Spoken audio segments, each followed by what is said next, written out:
to LeMay's point, and I'm just curious, spreading the word, talking about what we're doing, you guys are on the forefront. Do you feel that people are listening, people are getting the traction at that higher echelon of fundraisers? Yeah, I feel like we're getting really close. Okay. Well, And Kate, I don't. Kate. Here I am. Oh, how do you feel?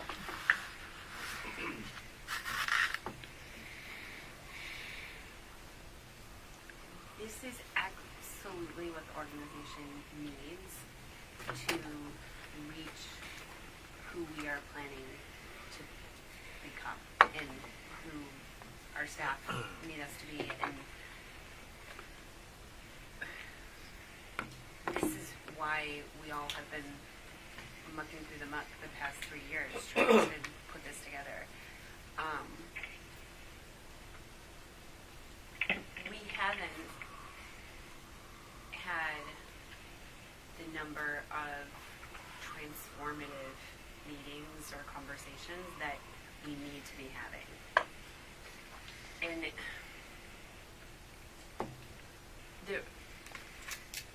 there's going to be like a point where it locks in place where the person who has the influence that we are seeking says, I believe that this is possible and I am in. And we keep finding people who might be that person, right? And then we follow it for a little while. Like Lou Horn, who sat here, like he's a good example. A lot of things point to that he could be that person who changes everything, but then there are things that, no, we're not there yet. So it's not like fundraising has drastically changed these past few weeks because we said we're going to make this change. I think you guys all probably know that because most of you are not doing anything different either, right? Like, I don't mean that like, you're not doing anything different, but I just, like, let's be real with the facts, right?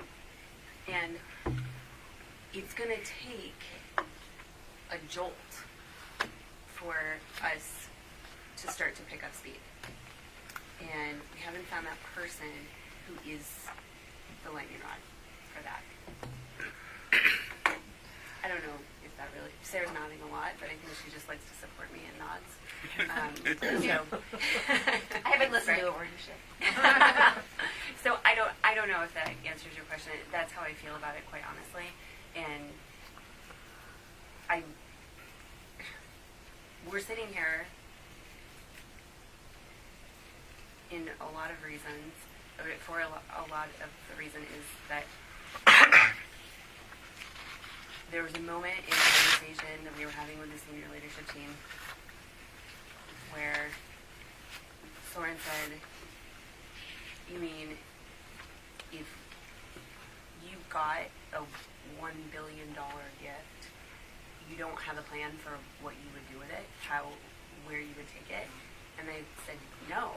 And that's why we're not raising that kind of money, because we don't have the thing that will get us there. And I don't know if it was that momentous for you, Soren, but for me it was like, okay, then that's what we need to do. And we need to make that plan. And do we now What's that? have a plan for $1 billion now? Yes. Yeah. Okay. This is 100 million. $2.7 But this is scale. $2.7 billion. Yeah, 2.7 billion somewhere. Yes, we absolutely do. So it's Did you hear her about what the plan is? Because it's important that we all know what the plan is. Because we're voting on it tonight. Right. This plan, this 9-year plan, is that we're going to house 20,000 people by the year of the Olympics. But this is going to be, when we talk about the jolt, when we talk about the momentum that we need to start building here among this group and with our organization, once we start gaining momentum, everybody around us is going to. We are at the beginning of ending homelessness in Los Angeles. I absolutely know it. And we have never been able to say that before. We've been able to say that we do good work. And there are more people who are helped because of our work. We haven't changed anything. But we're going to change it. And I'm afraid to nod. Wait, you said Michael Bryan was going to give how many billion? Could we vote on that? He's in the car. He just crashed. Well, am I glad I beeped in? We just need the keys to the Could be a vault. very expensive ice cream Yeah, cone. we just need the keys to the vault. Mike, we'll Just do all sell the work. that wine. And you're in charge of a new task force too. So, God, no, don't sell the wine. so I think the answer is we're I think something's about to happen, you know, but we need to start doing things differently in order for it to happen. Same inputs, same outputs. I have a question, which I just thought of just now, or else I would have texted you. How does this affect our other programs like Sojourn and Canine? That you know, these boards and all, are they going to be benefiting those programs as well as our housing initiative? It will. Nothing will change because they're all part of our solution. From a fundraising standpoint, we're raising money for the agency, and all of the programs draw on general fund. So the more general fund dollars we have, the stronger all the programs are. I mean, it's been one of the challenges that we've had for all the time I've been at the agency, is those programs that are fortunate enough to be mostly grant or entirely grant funded, as opposed to those that draw on general fund. In years where we've had, lean times, those programs that draw on general fund are the ones that usually take the biggest hits. So it would be nice to be able to have more of a level playing field, but I think more importantly, not to get the boot off of our neck that we've had. It's very hard to think about scaling at the level we're thinking about when we're still struggling the way we have been. But it will only enhance our ability to provide services for the non-housing related things. And I want to say, two things about this.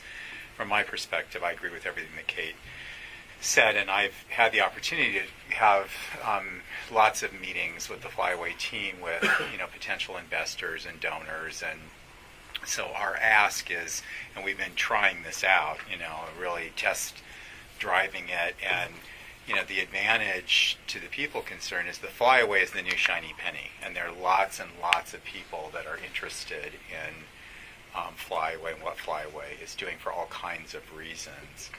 And that if we package it, correctly, that will only benefit the agency, because the way we talk about it is you're not just investing in Flyaway, because housing without permanent supportive housing without services just simply doesn't work. And donors get that. It's interesting, if you talk to them, if we just go and talk about services, there's nothing that we're doing that really separates us from the pack. We can say we're larger, we can say we're more geographically diverse, we can say we have integrated services, and all of that is true, but that the industry is moving more in that direction. So what really sets us apart is the ability to talk to donors, and I'm talking about high net worth people, or people who have capacity to give, $1 million, $5 million, $10, $20 million.